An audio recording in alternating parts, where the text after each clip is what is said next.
Welcome back خواتین و حضرات، آج ہماری گفتگو کا موضوع ہے گڈ گورننس، اور اس تناظر میں ہم بات کریں گے کہ ہمارے مسائل کیا ہیں، اور تاریخ کے سفر میں ہم چلیں گے حضرت عمر رضی اللہ تعالیٰ عنہ کے دور میں، اور ڈسکس کریں گے کہ آخر کیا وجہ تھی کہ ان کا دور آج بھی مثالی دور سمجھا جاتا ہے۔ جو سب سے اہم بات ہے اس حوالے سے وہ یہ ہے کہ گڈ گورننس اور سخت گیری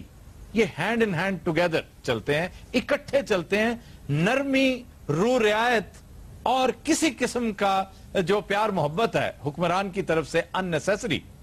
سفارش ہے فار انسٹنس، وہ گڈ گورننس کا قتل عام ہے۔ گڈ گورننس ہو ہی نہیں سکتی اگر آپ ایک سالے، سخت گیر اور پاورفل حکمران نہیں ہیں۔ پاورفل سے مراد سیاسی قوت نہیں ہے، کنوکشن ہے، اپنی کنوکشن۔ ہم ان کے دور کے چند واقعات تین غیر مسلم مورخین کے حوالے سے بیان کریں گے۔ ایک ہے ولیم میور، اس کی کتاب ہے the Caliphate, its rise, decline and fall, اور دوسرا مصنف ہے فلپ ہٹی، یہ میرا بڑا فیورٹ مصنف ہے، ہسٹری آف دا عربز اس کی کتاب ہے اگر آپ کنسلٹ کرنا چاہیں، اور پھر ایک شاہکار کتاب گبن کی the decline and fall of the Roman Empire. یہ تین کتابیں ہیں جو جب بھی جس کو بھی موقع ملے یہ کنسلٹ کیجئے، آپ کو محسوس ہوگا کہ یہ تینوں، اچھا ان میں سے خاص طور پر ولیم میور سختی کرتا ہے اسلام کے حوالے سے، غیر ضروری تنقید کا ارتکاب بھی کرتا ہے، لیکن یہ تینوں مجبور تھے حضرت عمر فاروق رضی اللہ تعالیٰ عنہ کے دور کو ایڈمنسٹریشن کے حوالے سے سنہری دور کہنے پر۔ تقریباً 4 لاکھ مربع کلومیٹرز کا علاقہ تھا جو حضرت عمر فاروق رضی اللہ تعالیٰ عنہ کے زیر انصرام تھا، اور اس میں لگاتار اضافہ ہونے کے باوجود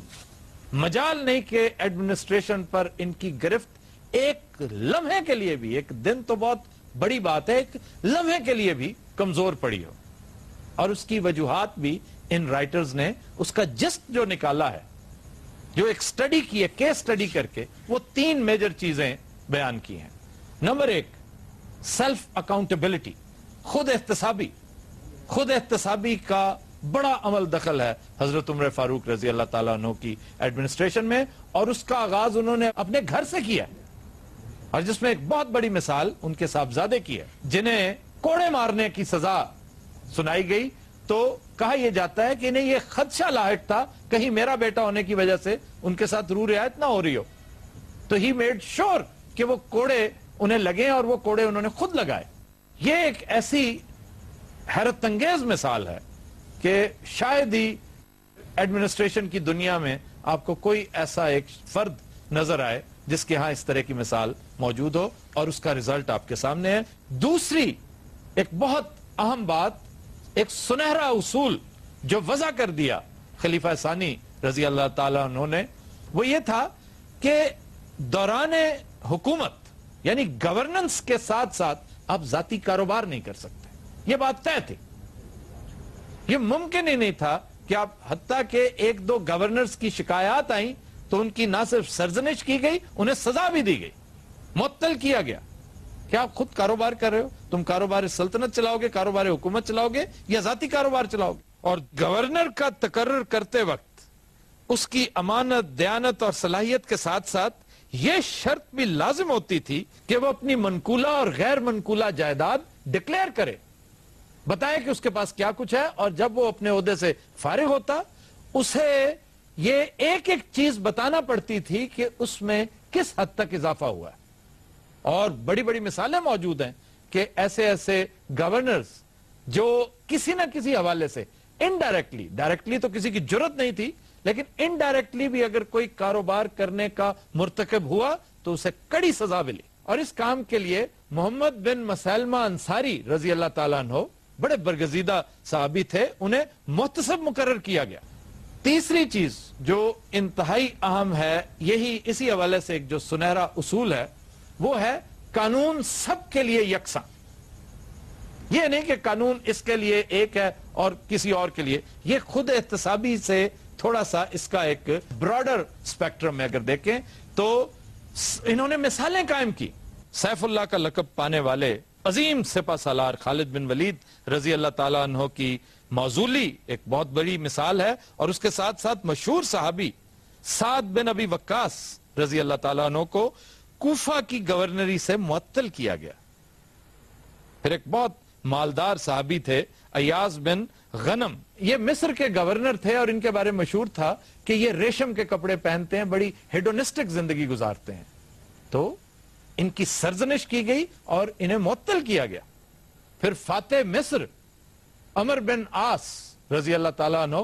ان کے بیٹے کے اوپر الزام لگا کہ اس نے ایک غیر مسلم پر تشدد کیا ہے اور برا بھلا کہا ہے، اسے اس کے باپ کے سامنے سزا دی گئی۔ مزید ڈیٹیل آپ جاننا چاہیں تو محمد حسین ہیکل کی کتاب عمر فاروق بڑی لاجواب کتاب ہے، اور یہ حسنین ہیکل نہیں ہے، حسنین ہیکل ایک اور کیریکٹر ہے۔ اور اب آئیے اس کے ڈارکر ایسپیکٹ کی طرف تھوڑا سا اسے کمپیئر کیجئے۔ کیا آپ کے ملک میں اس وقت خود احتسابی کا کوئی تھوڑا سا ایلیمنٹ، کوئی شائبہ، کوئی رتی بھر خود احتسابی موجود ہے؟ کیا قانون سب کو ایک ہی نظر سے دیکھ رہا ہے؟ ہر قانون موجود ہے آپ کے ملک میں، یہ نہیں کہ قانون ہی نہیں ہے، قانون موجود ہے، اس پہ عمل درآمد نہیں ہوتا۔ اور اس کے ساتھ ساتھ یہ دیکھیے کتنے سیاسی لوگ ہیں جو ذاتی کاروبار نہیں کر رہے، کتنے حکمران ہیں جو سیاست خود نہیں کر رہے یا ان کے خاندان والے دونوں ہاتھوں سے، میں یہ نہیں کہہ رہا لوٹ رہے ہیں، وہ تجارت ضرور کر رہے ہیں۔ تو جناب تجارت اور حکومت جب یکجا ہوتے ہیں، خود احتسابی اور احتساب جب تاکہ نسیاں پہ جا پہنچتا ہے، جب قصہ پارینہ ہو جاتا ہے، تو انجام وہ ہوتا ہے جو آج آپ کی مملکت کا ہے، اور اس پہ کسی سے گلہ شکوہ کرنے کی کوئی ضرورت نہیں۔ کسوٹی آپ کے سامنے ہے۔ ان تینوں سنہری اصولوں کو ہر روز غور سے دیکھا کریں، اپنے آپ کو دیکھا کریں، اور پھر اس بات پہ شرم کیا کریں کہ یہ ہمارے نمائندے ہیں، انہیں ہم نے الیکٹ کیا ہے، اور ہم خاموش بیٹھے ہیں، ہم کچھ نہیں کر پا رہے۔ ہماری بیوروکریسی کیا کر رہی ہے؟ ہمارے سابق جرنیل ابھی چند دن پہلے ان کے بارے میں پبلک اکاؤنٹس کمیٹی نے سفارشات دی ہیں کہ ان کے اوپر کرپشن کا الزام ثابت ہوتا ہے، انہیں ٹرائی کیا جانا چاہیے۔ اور کس طرح ہم پردہ پوشیاں کرتے ہیں ایک دوسرے کی۔ یہ پالیٹیشنز، یہ حکمران، یہ رولنگ کلاس جس کی اکثریت سپائن لیس ہے